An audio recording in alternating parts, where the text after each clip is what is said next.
election information, election administration.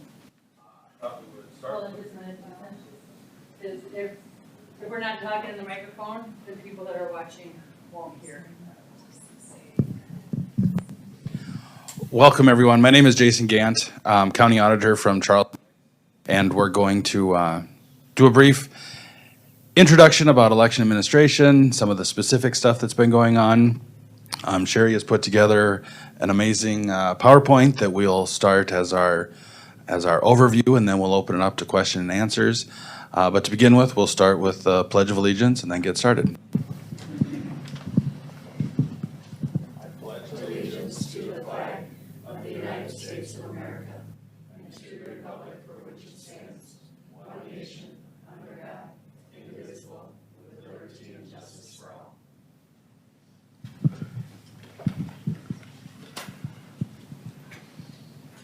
So as I mentioned, my name is Jason Gant, Charles Mix County, and we'll let the auditors introduce themselves. Susan Kipke, Auditor, Davison County.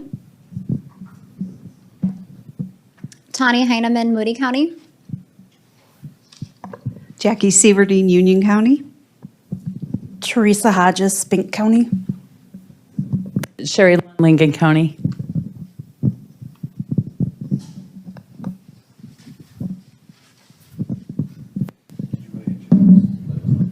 And what legislators, do we have just the one legislator in the room?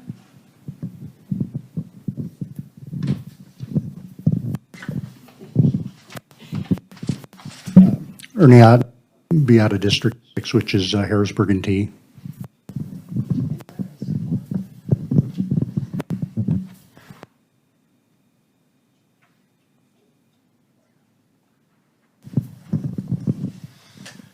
Steve Barnett, Secretary of State's Office out of Pierre.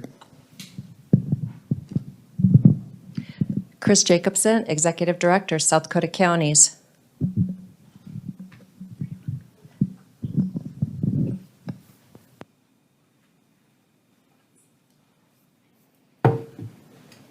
So we put a slide together to show some of the information. We do have it available here on the front too for the others. So the election system and software tabulating, Lincoln County specifically uses the DS-850 and Electionware. We have used the DS-850 since 2016, Electionware since 2020. Prior we used DS-650 and election recording. Our equipment is thoroughly tested according to the state law. Testing is open to the public. We run several mock elections to ensure equipment is exporting and importing information.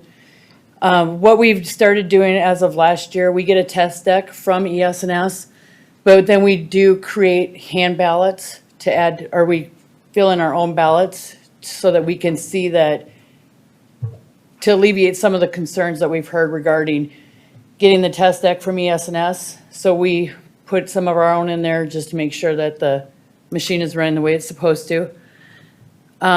Election system and software ballot marketing system. Lincoln County uses an express vote. The express votes are HAVA and ADA compliant. This is the computer that you would see at the voting places during all federal elections. We test that equipment prior to sending it to the polling location, and precinct workers are required to test the equipment before voting starts.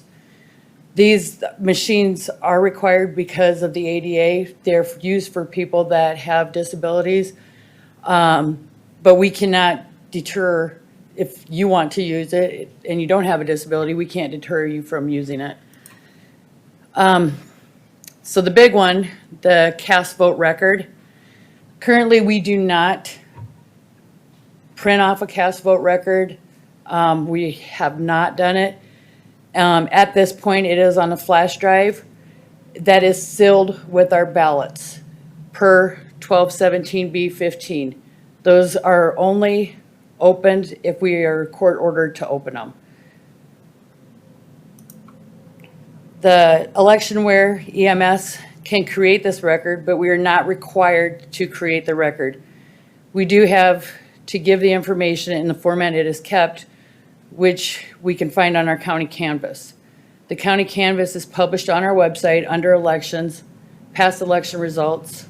You can find the state canvas on the Secretary of State's website under election history. The CVR report would not include ballot images, as per South Dakota law does not allow the ballot imaging to be taken. The machine logs is the other one that we've got a lot of public records requests on.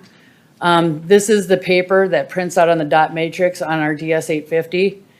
This report does not include any results. This report only includes what has happened with the machine, when it was turned on, what passwords were entered, when it was turned off.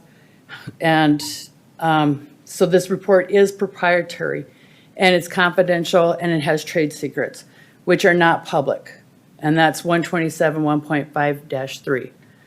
The report is, if the report was released, it could create a roadmap for bad actors to attempt to compromise our system.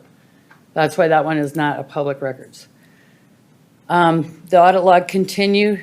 In the legislator letter to the governor, it talks about the machine logs being public according to 12/2013. The election returns are public, but the machine logs, the audit logs, are not public. It doesn't contain any election information. It doesn't contain any vote records. It is only the machine log. Office of Hearing Examiners, case number PRR 2203, and this is the decision and the order. The machine logs are proprietary according to the OHE, and the CVR is considered the programming board because we don't currently export the reports. And they are sealed along with the ballots per these state laws. And that is the presentation. So now we will do the questions. What is on the agenda?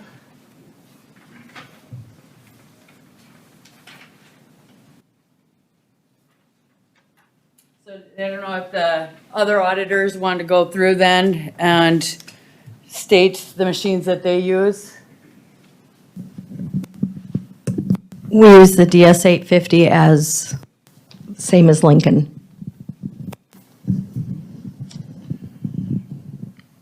What is 450?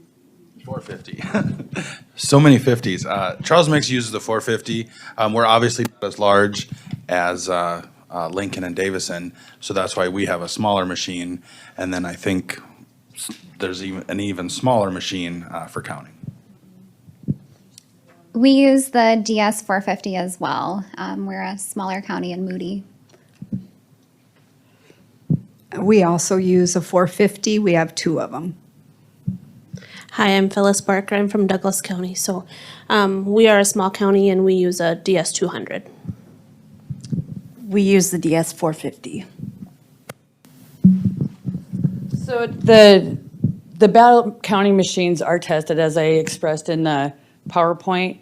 We do, how many public tests? We do one public test and at least one mock election. As long as everything comes out good in the mock election, which would be us exporting our information to the Secretary of State to make sure everything works, we do the one mock election. Oh, I don't think we've done just one mock election in a while, though. So we work out the bugs before that. We went across the express votes and the reason for those, the cast vote records. I'm going to ask Ernie if you have any questions. No questions from you? Kayla, did we have any legislators that sent in emails? Nope. Okay. Is there any questions from the public that is here? Of course, Chad Skiles has questions. Of course he does. Two questions, if I may. First, could someone explain a little bit, if you have the knowledge, on the Second Circuit judge ruling and then 12-hour later reversal of that decision regarding holding the ballots? I refer that to the state's attorney's office. Why did I not come as a surprise to that? Second question then is not necessarily addressed to the auditors and even the state in the room, but perhaps to the group that's not here today, but graces our presence at many county commission meetings time after time after time. showing the same videos time after time after time. Where are they today? Just a rhetorical question. Thank you. There was an invite sent out to them. And Kayla, do you have any questions from the public on the? I do. Do you want to turn on that microphone? So I have two questions that were emailed in by Matthew. I'm probably going to pronounce this last name wrong. Monfro. His first question is, computer expert Jeff O'Donnell found that around 95% controversially, the CVR has been manipulated after looking at about 400 of them. Are you aware of this? Lincoln County is not aware. Is any auditor aware of this? His second question is, the Secretary of State Selection Director recently stated she needed clarity with the vendor on the CVR accessibility. Have you heard, has there been any clarification? Still working on it? That's still under process or progress? Progress? Yeah, so the Secretary of State responded that they are still looking into it, so there has not been clarification on that.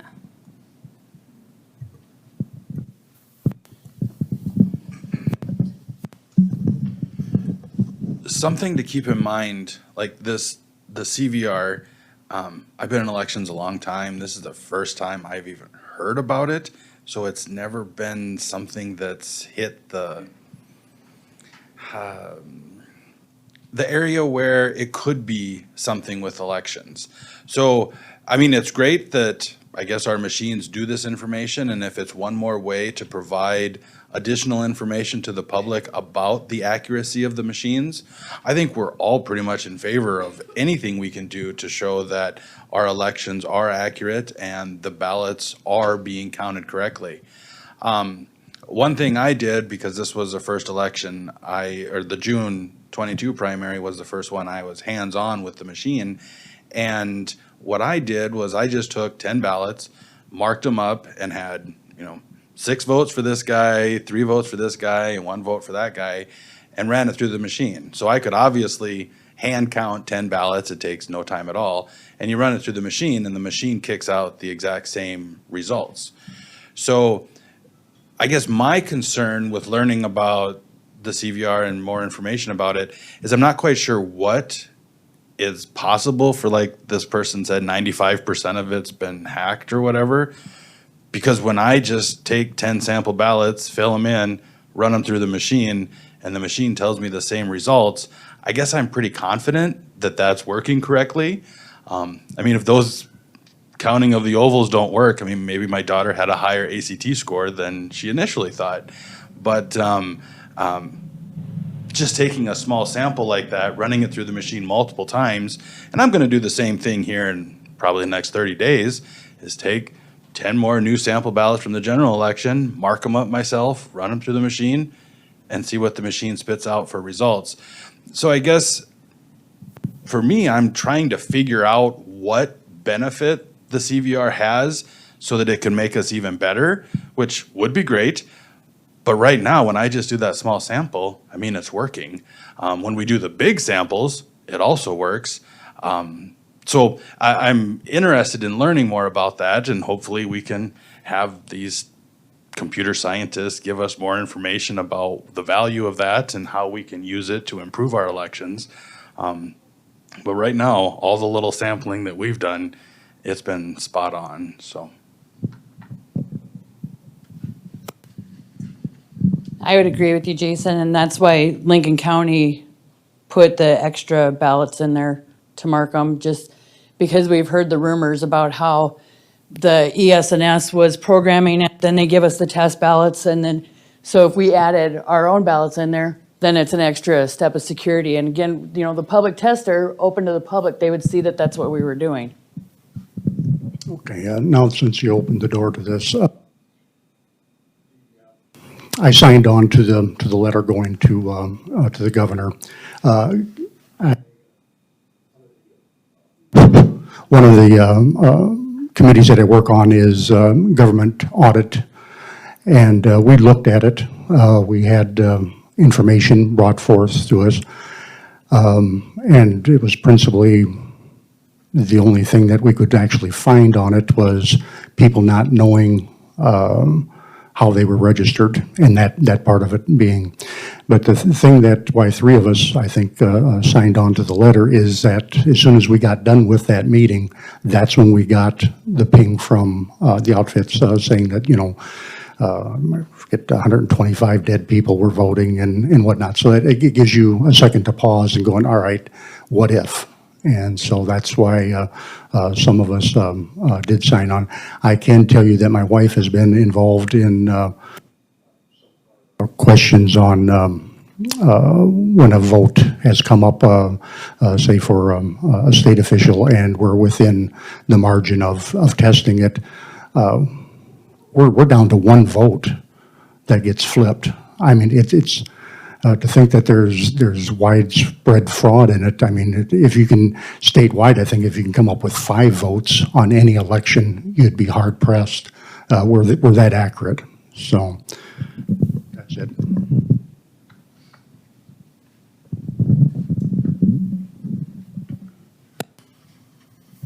And Lincoln County was fortunate enough to have a recount, probably the last couple elections. And our recounts have came out the exact same as what they did the ballot night. And during the recount, they do a hand sample of ballots. So they are checking it then. My personal opinion is they've talked about doing an after-election audit. I don't think we do anything wrong, so I have no fear in an after-election audit. And bring it on. I don't think we have anything to worry about. We do enough pre-checking. We have enough security check marks done that we do. I'm not worried about it. And as far as the CVR report, if it was something that we were required to have, I'd have no problem giving it out. But right now, in the format that it's in, we cannot give it out because it is part of the media stick, which is sealed. So that is where the denials are coming from, solely on the media stick. Anybody else?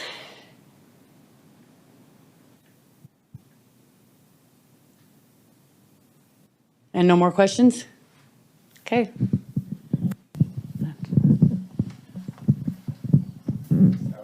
I think that's going to conclude our meeting then, and I appreciate everybody that's come down to talk about it. And I think open forum and question and answers is the best way to get it resolved.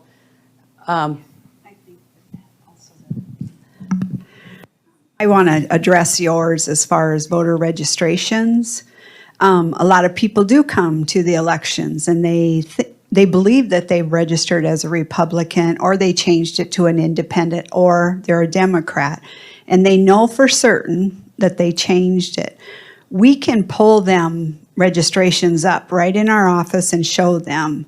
So if a voter has any type of inkling that they are not, they should check their voter registrations. It's on the Secretary of State's website. They can call any auditor's office. They can go on themselves on their own computers to check them. Anytime we have a problem with anybody that comes in and they know for certain that they registered to vote, or they know for certain that they registered for a Republican, we do everything in our power in order to move forward with these people to find out if they are registered that party, or if they changed it, they don't remember it. So we try to help out any way we can.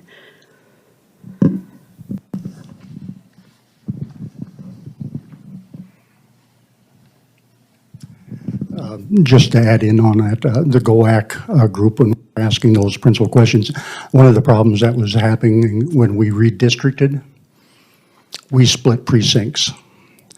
And so a lot of that, things that we should have thought of, we didn't think of.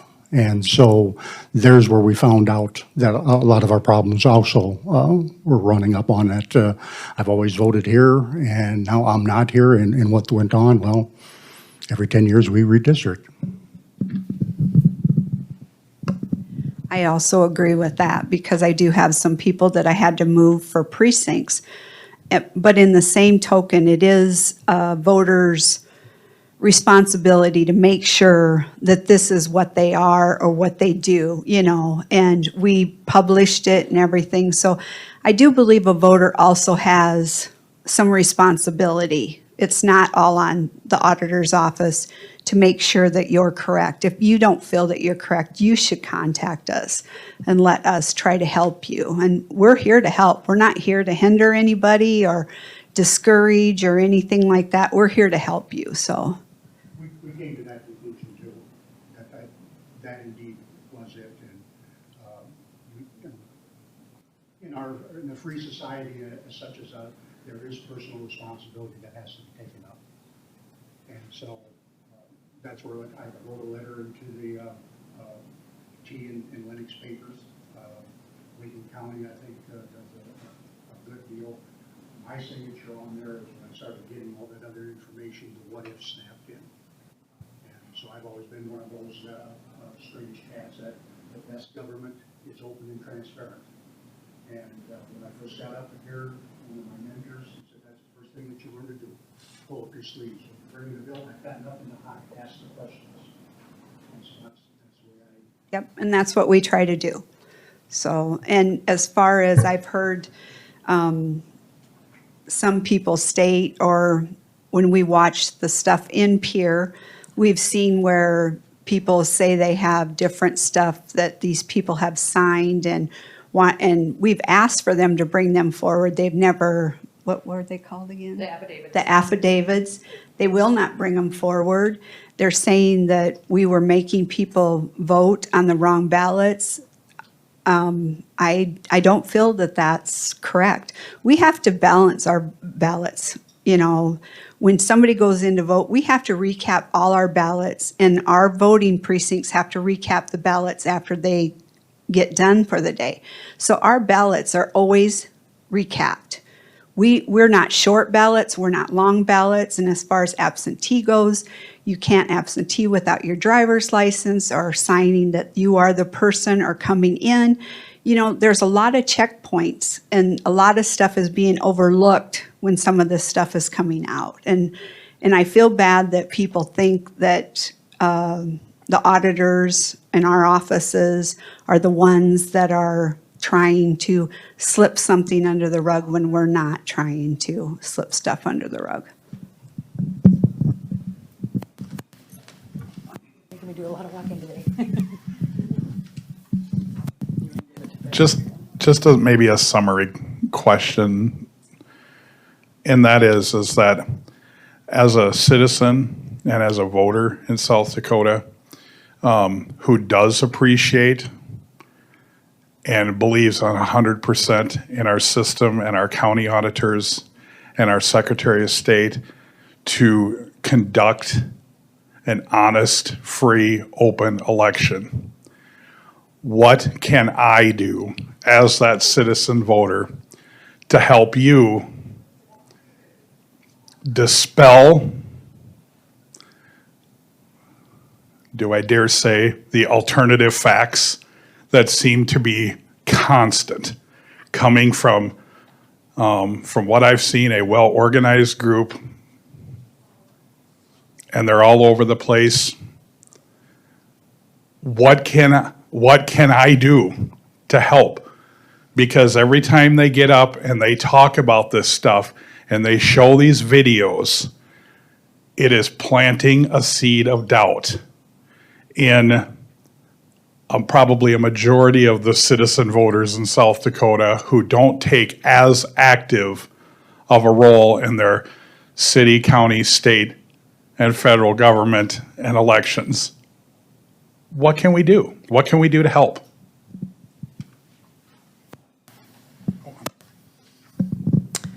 And I want to reiterate what Chad had said earlier. This meeting was advertised. It was all over social media. We have 7 county auditors here. We have our Secretary of State here. We only have 8 private citizens here and 1 seated House member as a legislator here. Where are all the vocal people that have come to this meeting?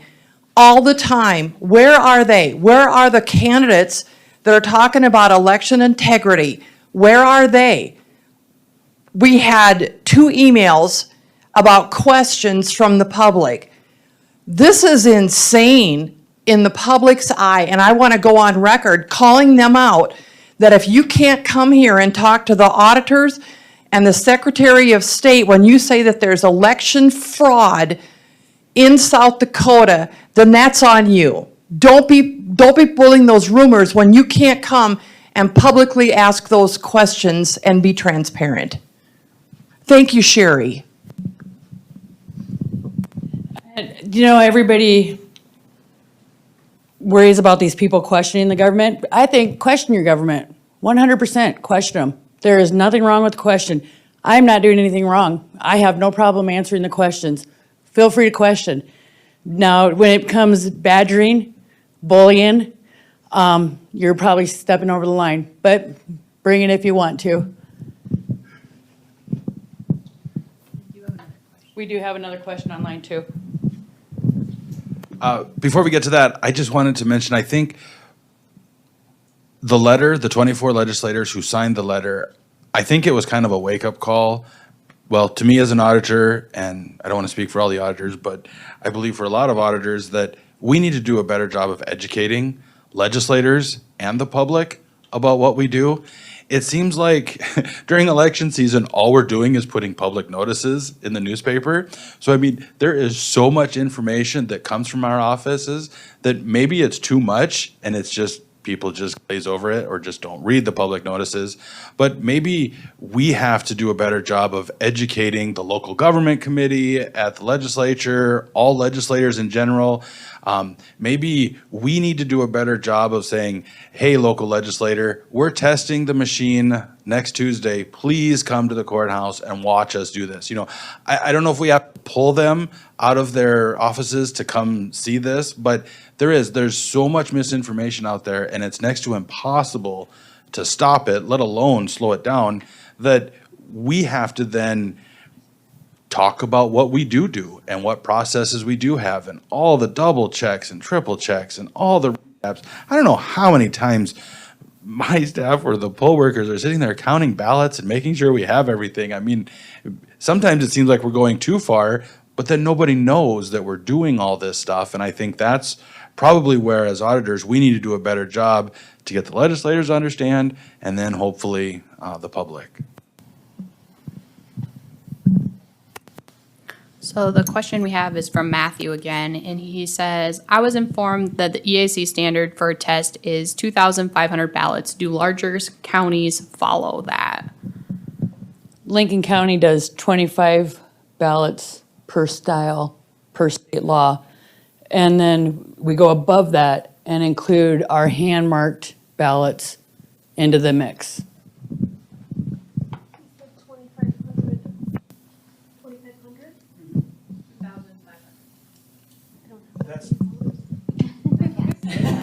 Yeah, well, that's more voters than some counties have. But he's probably referencing when the election companies who produce those machines are. Yeah, so to become certified by the EAC, election companies like ES&S or Dominion or those Hart, those types of companies, that's what they have to do to get the EAC certification. So it's not something where we have to do 2,500 ballots during our election. The number of tests we have to do, like Sherry mentioned, is based off state law, not that EAC standard. We do 25 per precinct per style on each test. I do 25 per style, and if there is a different, I'm small again, most of my precincts a lot of the time don't have a separate race, so it's the same ballot. So I don't do each precinct unless I have a different race in that precinct, then I will do that precinct as well. I am a smaller county as well, and I do 25 per style, but split them out into different precincts. I split them out among the precincts, so each precinct is getting tested, but it's not 25 per precinct.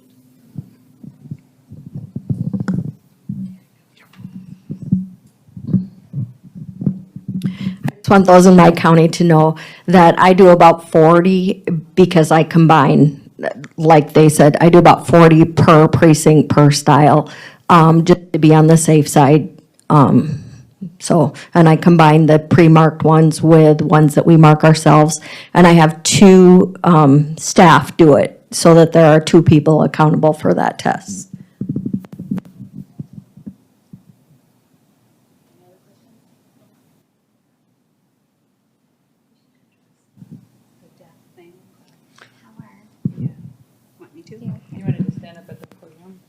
I just want to say something quick too about, you were saying something about 125 registered voters that were that had passed away or whatever. Another thing the counties do is we always keep an eye on obituaries on all our county papers. I'm down by Sioux City, Iowa. So we watch the funeral homes in Iowa, we watch the paper in Iowa, we watch it all around our area, so that if we have a voter that has passed away, we go in and we print out that obituary and we put that in with our information and remove that voter. And a lot of times, people will call and say, you know, my father passed away or my mother passed away or whoever. And so they'll bring us the obituaries also, you know, so that we can pull them. So we try to stay really on top of the obituaries also. But keep in mind, that's extremely difficult. We do have information from Social Security, from departments of health. However, the obituaries is going above and beyond, and you can't catch every obituary. There's no way we can do that. So yes, there are going to be dead people on the voter rolls, but that's because we haven't caught that yet, we haven't been notified yet, or it hasn't gone through the 2 presidential cycles where if you don't vote in, is it 6 years, then you're automatically removed. So yes, some of that is going to be there, and unfortunately, people die every day, so every day there's more and more on there, and we try and keep up with all of that. And being on the roll versus actually voting are 2 totally different things. 100%. Absolutely. But they skew an alternative fact, just like that. And like I said, most of us try to stay really on top of it, but we don't get it all, you know, because somebody could be down south and they pass away, you know, when they're on vacation, you know, during the winter or whatever, and it doesn't come back to Iowa or South Dakota, you know, because like I said, Iowa is close to us, so. Well, too, try. if somebody calls us and says, Joe Smith died, that does not give us reason to take him off the rolls. We have to find proof. the obituaries. We can't just say, oh, Joe Smith died, let's remove him. We can't do that by law, so.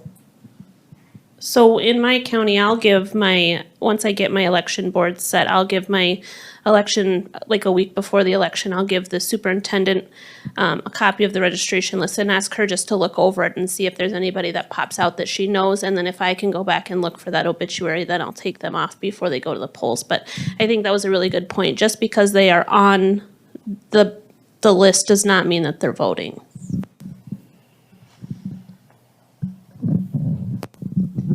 With the press release that went out, the unfortunate thing is it's their facts.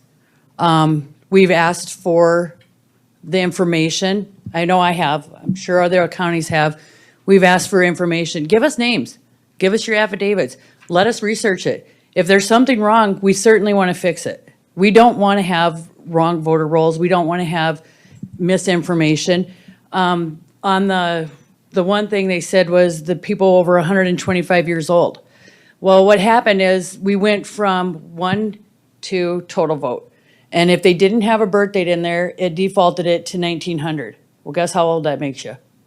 And so we went through and we checked out a couple, and there was a couple that their voter registration, they were actually born in 1974. But because it wasn't on the old system, it defaulted to 1900. That would make you over 125. 122. Yeah. So, thing was 120 was on there. 120 was on there. But I mean, and I've asked several times, send me your information, give me your affidavits, let me research it. Nothing. So we're not out here stopping anything from happening. We want to fix it. We just don't have the information. And in Lincoln County, we have 45,000 registered voters-ish. So to go through each one of those records and make sure that everything is correct, that's more time consuming than we have time for. So if you have the information, let us know. And now it brings up to a conversation I was just having about a half hour ago with another legislator. One way to fix this would be from the Secretary of State's office of hiring actually FTEs that we would have in staff up there to go through the voter rolls. And since I've got the Secretary of State here, if the Secretary of State walked into just put him in appropriations and said, I need 4 individuals, costs with benefits, I suppose, let's put it at $80,000 per, and we needed to research this. The hard probability, without him getting his head handed to him, but he would not. So the folks that are listening to this, every time you ask a question like that, and we start going into FTEs to try to solve the problem, we can do it, but how many hundreds you want stuck in there? I mean, it's got to be paid for, and I'm looking at the folks that are going to pay it, so.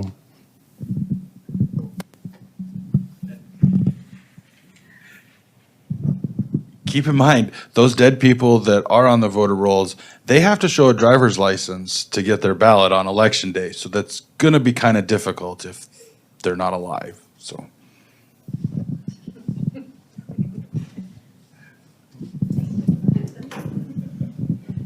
Hey, thanks again, Sherry, for helping organize this, and thank you to our wonderful, honest county auditors for taking the time to come here and for all you folks. I'll go back to Representative Otten's point. I think the first one where you mentioned the split I don't know if you plan on being peer 10 years from now when they redistrict again or not. It depends if Betty lets you go out there probably. But that's if they can avoid splitting the precincts in the district, that's big. And we'll be doing some public service announcements here shortly. The voter registration deadline is going to be October 24th this year. And then the early absentee voting starts September 23rd. So we'll be doing some 30-second public service announcements, reminding folks of that. And also to, as Jackie said, to double check the polling location because of the new districts and the sample ballot as well, so they know which cast of candidates they should be voting for. And they can check that on their phone on the way into the voting booth. But we'll remind them of that, and if there's anything else you want us to emphasize, we can certainly do that. And we have our Facebook site is just SDSOS. We also have a Twitter handle. So, and I would encourage all the county auditors to develop your own Facebook page if you can, as that is helpful. And then back to your question, Chad, I think getting in your coffee groups and just trying to speak the truth. I know there's some people that just don't trust government. And so the federal officials with Department of Homeland Security, our county auditors, and the folks at the state, you're more credible than we are in a way. So I think, and in letters to the editor, I don't discount those. Those were, probably stronger 20 years ago or 10 years ago, but I think those are very helpful because people in your community trust you, they look up to you. And when you're speaking the truth, that helps. We appreciate that. And we'll be doing at least 2 op-ed pieces with the South Dakota Newspapers Association, again, reminding folks of these deadlines I just talked about. And we did that in the primary. And, obviously some people didn't. You can lead a horse to water, you just can't make them drink. But again, I want to thank the auditors for all their hard work. There's a lot of scrutiny with election officials, and you guys are on the front lines. We appreciate everything you do.